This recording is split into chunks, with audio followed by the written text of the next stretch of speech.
It's McCabe and Jenny. We are backstage Lollapalooza 2024 and now joined by Daniel Seavey. How are Hello. you? I'm good, man. How are you? Thank you for being here. You've had like a big weekend so far. You had the show last night at the Vic Theater. Yes, sir. And then you were at Lollapalooza last night as well. Yes, sir. And now you are here with us. Yes, Do you sir. take a break at all? No, sir.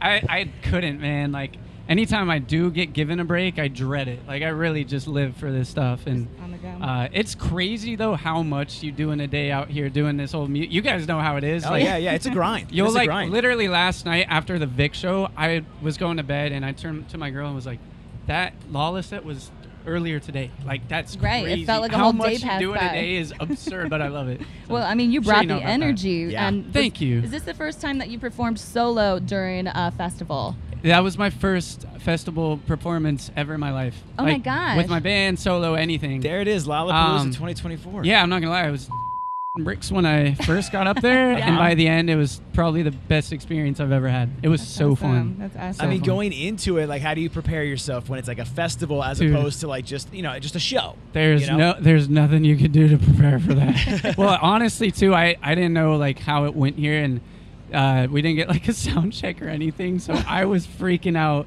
thinking it looked amazing. And we literally just crossed our fingers and ran up there, and it went really well. I was really happy with it, so no complaints here. Right. I mean, your career started with the band Why Don't We? Yeah. Formed by Logan Paul. I mean, Yes, now ma'am. WWE wrestler. The memories. Right. Do you still The keep in lore is touch with crazy. him, or like how has your life changed? Occasionally, for sure. I mean, we're all busy people now, and obviously, like when you work together in proximity, you talk a lot more, but we're all on a really good page, and Have I you love seen them all him to death. wrestle? Yeah. Yes. Have you? Yes. I mean, like been to in person? Oh, I haven't been to a show yet, but Okay. I mean, he's all over my feed, just jumping around in spandex, and Right. Well, I mean, what I a think sexy man. you could also be a wrestler because I saw your set, and dude, you are shredded.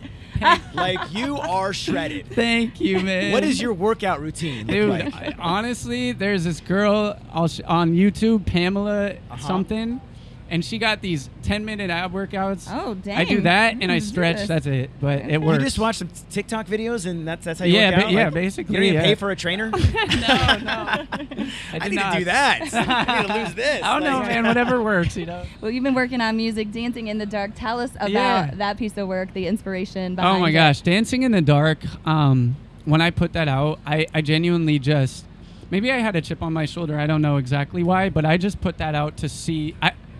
I just loved music, and at the time I maybe dreaded promoting it more than normal, but I also just wanted to put music out for the sake of putting music out, to kind of say, this is what I love to do.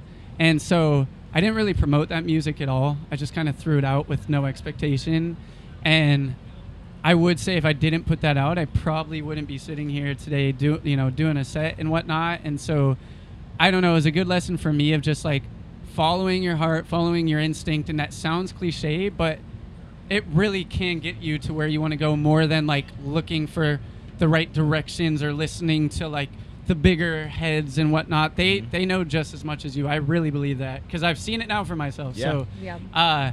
I am getting better at promoting now, which is good, you know. Yeah. I also have my friend Justin helps with my socials, and he's really good at getting me to do things more. But I really am like, music comes first for me, you know, and that was really what I wanted to get across with that EP. So Nice, I hope it nice. did that.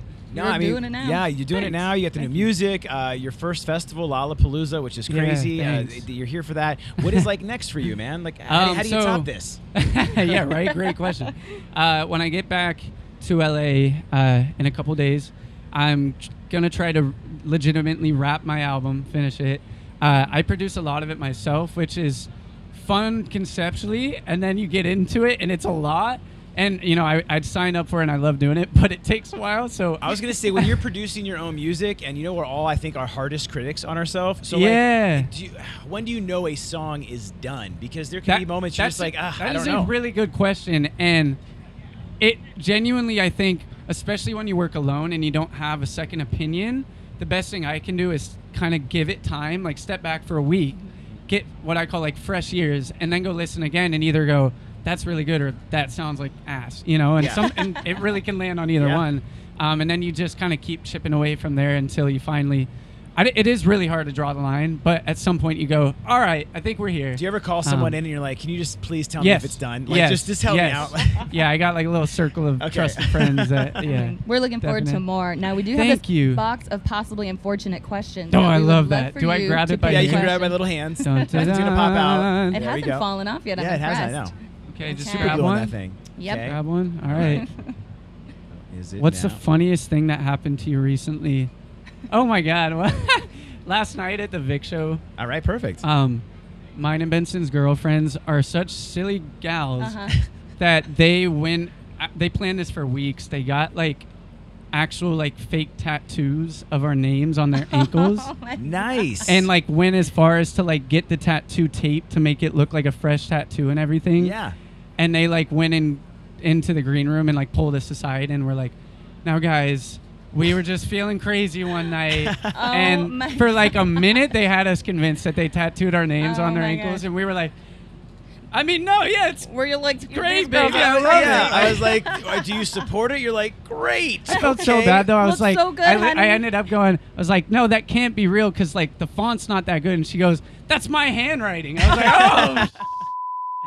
That's awesome. Yeah. And then we left the room and did fake tattoos of their names on our butts and walked back in.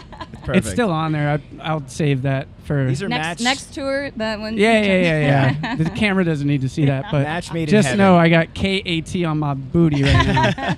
Well, Daniel, thank you so much for taking the time. Thank you. We are looking forward to keeping up with your journey. Thank you so much. Thank you. It's 101.9 The Mix. Woo!